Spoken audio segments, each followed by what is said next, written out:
Lagi-lagi Dian bertanya kepada Tias, apakah Tias mencintai Dian atau tidak. Namun di sini Tias belum bisa menjawab pertanyaan dari Dian itu.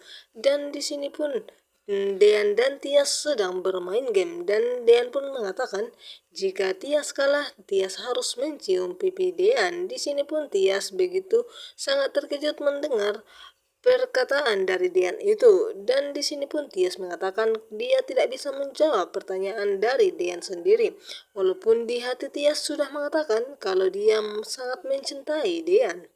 Halo sahabat Slovers, kembali lagi di cerita naik ranjang hari ini, di mana cerita kali ini pun semakin seru. Di sini nampaknya akan ada tanda-tanda untuk Dian bersama dengan Tias bersatu kembali, dan di sini Tias yang tidak ingin dirawat oleh wanita manapun selain dirinya, dan di mana kecemburuan Tias kepada Dian semakin membuat Dian yakin kalau Tias masih sangat mencintai dirinya.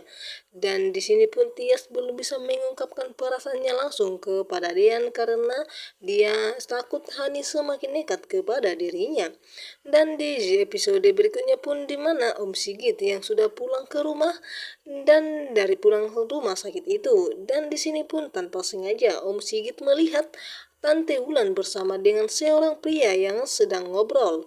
Dan di sini pun Om Sigit tentunya sangat curiga apa yang sedang Tante Wulan obrolkan bersama dengan pria itu. Tante Wulan pun yang sudah sangat dendam kepada Bu Yuni dan dia pun ingin menyingkirkan Bu Yuni dari kehidupannya. Namun pria itu pun langsung mengancam Tante Wulan dan mengatakan kalau dia mempunyai rekaman kalau Tante Wulan lah yang merencanakan dan menyuruh orang itu untuk menyingkirkan Bu Yuni dari kehidupannya, dan di mana Om Sigit yang saking penasarannya kepada seorang pria itu dan dia pun menemui Tante Wulan bersama dengan pria itu. Namun sayangnya sesampainya Om Sigit di depan Tante Wulan, pria itu pun sudah langsung pergi. Namun di sini Tante Wulan sangat ketakutan dan khawatir akan ketahuan oleh Om Sigit apa yang sebenarnya dia rencanakan. Dia yang begitu sangat nekat dan sangat licik, dan di mana Om Sigit pun yang sudah curiga apa yang akan direncanakan Tante Wulan kepada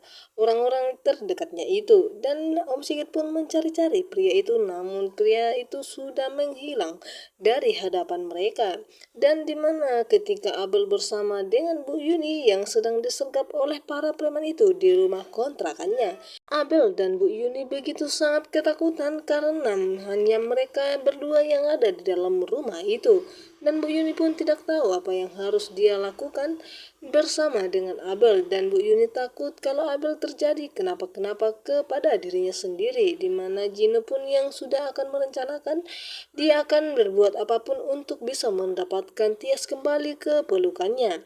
Dan untung saja pun tidak lama kemudian Om Erwin Kobra pun datang menemui Ibu Yuni ke kontrakannya dan langsung menolong mereka dari para preman itu. Dan di sini pun Om Erwin Kobra sudah mengetahui semuanya. Dan di sini Om Erwin Kobra yang begitu sangat cerdas dan langsung menyimpulkan kalau dia akan membawa Bu Yuni dan Abel dari kontrakan itu untuk demi keamanan mereka berdua. Dan tidak lupa pun Om Erwin Kobra mengabari Tias bersama dengan Dean lewat video call dan mengatakan ada segerombolan preman yang sedang menyerang Bu Yuni ke kontrakannya. Tentunya Tias pun mendengar itu begitu sangat khawatir dan takut. Namun Om Erwin Kobra meyakinkan Tias kalau dia akan selalu menjaga Umi Yuni dan Abel juga. Dan di sini pun Om Erwin Kobra mengatakan kepada Tias dan Dean kalau dia akan membawa Bu Yuni pergi dari kontrakan itu. Dan Om Erwin Kobra pun mengatakan para preman itulah yang juga mengkeroyok Dean di jalan di waktu itu. Dan di sini pun Dean bersama dengan Tias begitu heran siapalah yang begitu sangat membenci keluarganya sehingga bertubi-tubi cobaan yang mereka hadapi bahkan sampai ingin kehilangan nyawa.